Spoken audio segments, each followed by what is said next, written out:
Alright guys, welcome back. In this video, I'll show you how you can go from having a bunch of leather pieces to crafting this leather vessel by hand. So let's get started.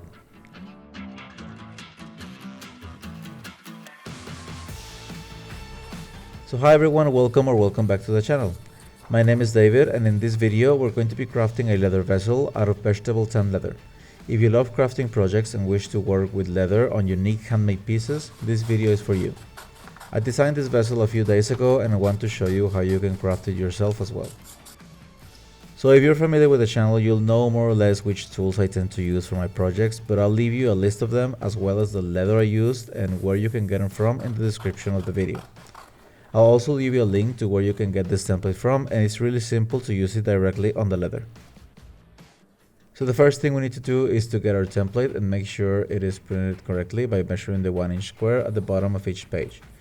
And I'm verifying this with my cutting ruler, and then cut out the circle of the first page and glue it to a stiffer cardboard or cable paper. So once it's glued to the cardboard, we need to cut out exactly on the line to get a perfect circle. So for the curved section, we need to cut out both pieces of paper and join them together with some tape, and then once again cut them precisely on the edge. This time, however, we won't glue it to any cardboard, but we'll use it directly on our leather later on.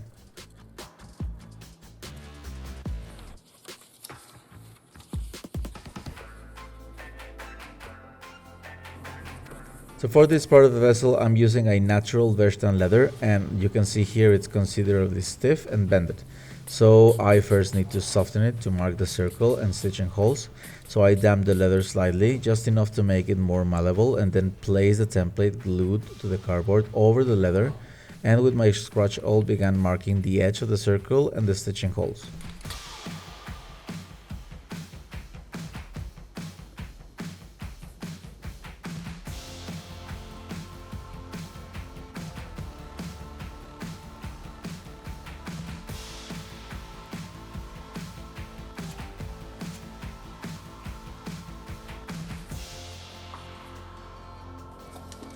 To make the stitching holes, I use a 2-pronged circular chisel that I got from Kemovian Leather on Etsy. I'll leave you a link to where you can get these chisels from. And with the help of my poly mallet, I simply punch the entire holes of the leather and then move on to add some textures using a stamp tool I had in hand.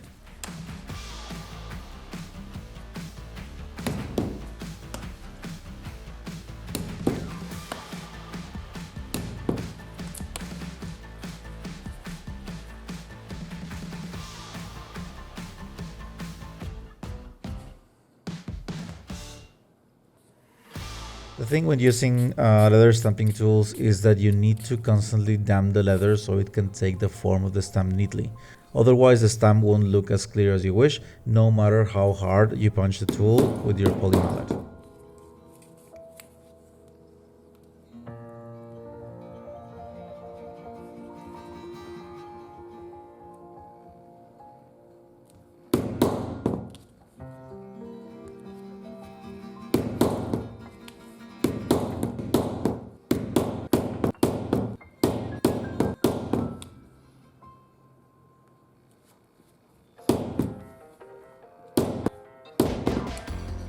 So we could leave the leather as it is, and it will actually develop a really nice patina over time, but I want to use some stains that I haven't used in a while, and found that the tan color might suit better since it keeps a more natural appearance than the brighter brown one.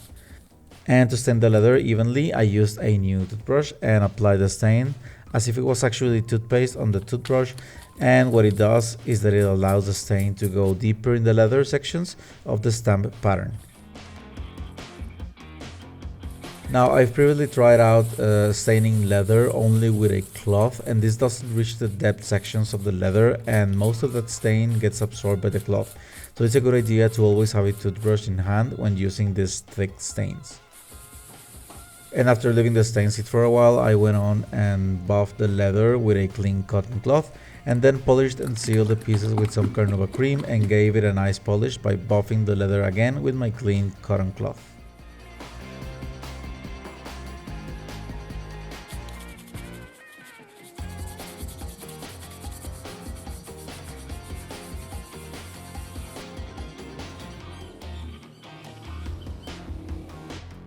Now it's time to cut out the circle, and to do this I use my X-Acto knife and carefully pass it several times on the edge of the circle until the leather came loose from the excess. Then I went on and grabbed some black pigskin to line the circle. Now lining the entire vessel with black pigskin will give your project more sturdiness and will also save you time on painting, sealing and polishing the inside of the vessel. It will also give the entire structure an even appearance.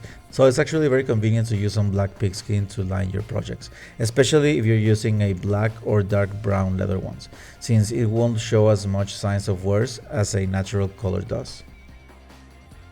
And once the pigskin is glued and cut out, we need to make sure the edge is as even as possible, and for that I use my Dremel and used an edge beveler to leave the edge as smooth as possible before applying some black Fiebing's edge coat and Toconele gum to seal and polish the leather.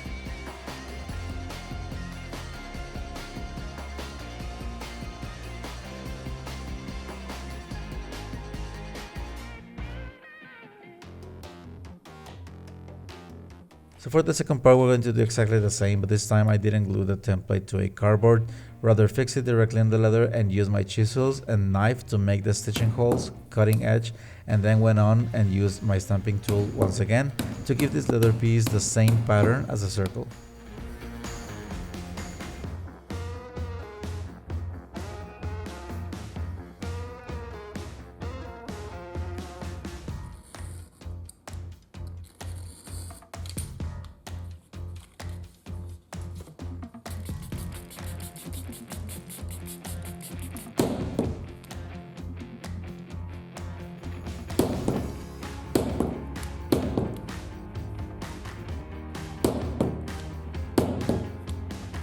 So while the leather gets dry, I went on and finished a small circle.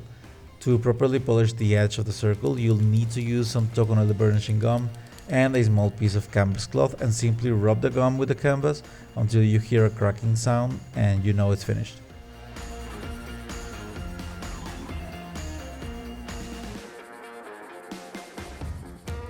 I then went on and made the stitching holes once again, since I initially made them before gluing the pigskin lining.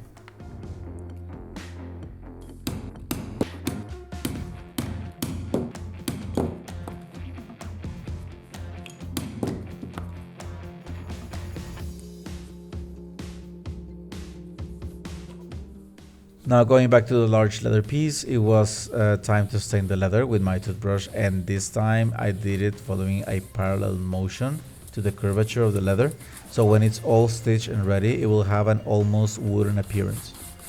And from this point on it was just following the same steps as we did before.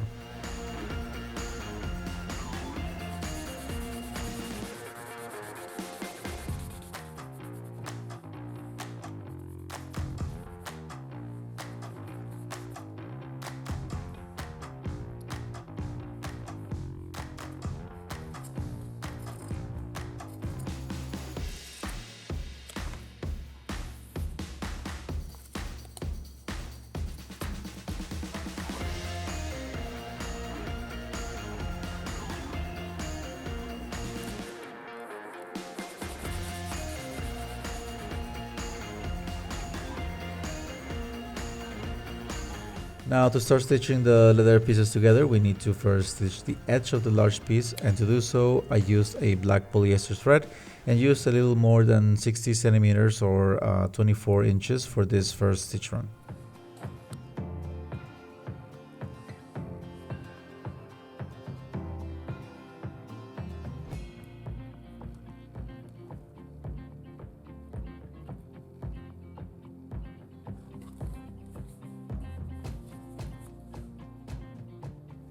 And after working with several similar projects, I found that those small office clamps that we use for paperwork serve extremely well on holding the edge of the leather together while stitching the pieces from the other side. So for this first stitch, we need to use some cross stitching, which basically is passing the thread from one side of the leather to the other one through its corresponding hole, and then moving on to the next holes underneath and crossing the thread on the back of the piece, as you'll see here.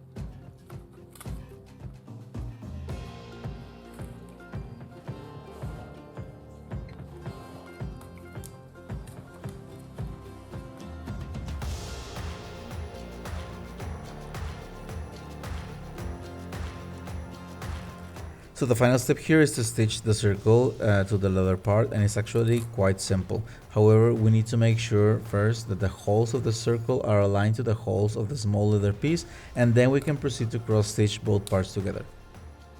Now, two things here to consider. First, the circle needs to be stitched on the inside of the cone-shaped leather piece.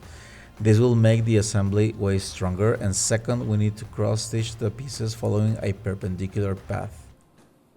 It's a little harder to explain, but you basically need to cross stitch two perpendicular leather pieces together. So the cross between the intersection of the thread will end up rising on the back side of the circle.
Finally, we need to cut out the excess of thread left on the assembly and burn the tips of the thread to secure it to the leather. A kitchen lighter will do the job well.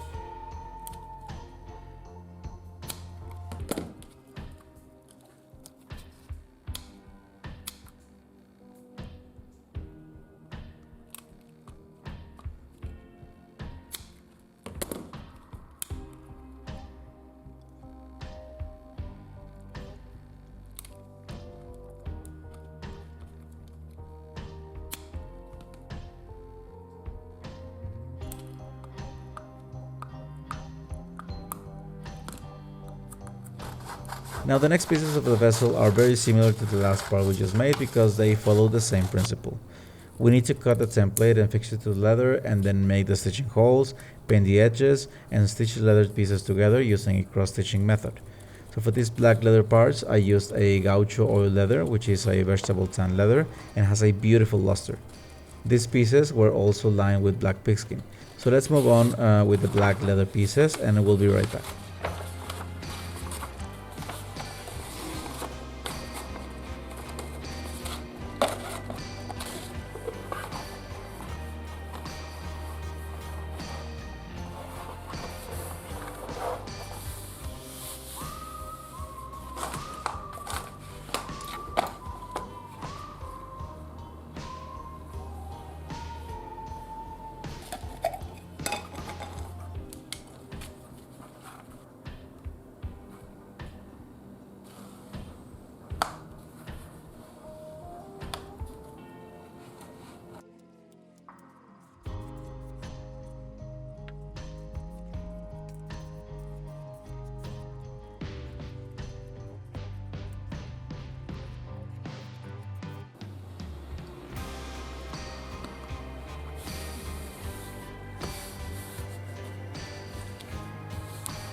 Now here I'm actually using a vernice heatable edge paint for the top edge of the vessel, and I decided to switch from the fittings to the vernice one on this particular section because the finish of the vernice paint looks way more elegant and refined. And friends, with that we finish our leather vessel. Guys, as always, thank you so much for watching. If you liked the video, please give it a thumbs up, and if you wish to see more upcoming leather projects, I invite you to subscribe to the channel and hit the notification bell. I'm currently working on several projects like this one, and we'll release the next one very soon. So again, thank you so much for watching, and I'll leave you with some final shots of the finished vessel. Have a great day, everyone.